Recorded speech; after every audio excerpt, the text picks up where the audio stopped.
ছোট্ট বন্ধুরা, আজকে ওয়ান দিয়ে একটি খুব সহজে মোমবাতি আঁকবো। এর জন্য প্রথমে একটি ওয়ান এঁকে নিতে হবে।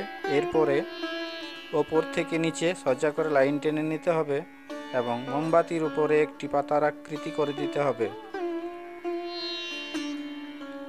এরপরে কালার করতে হবে মিডিয়াম ইয়েলো, আগুনের কালার,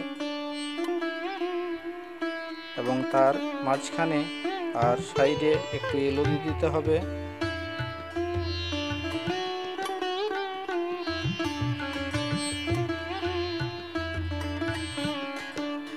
এবং মাঝখানে একটুকু রেড।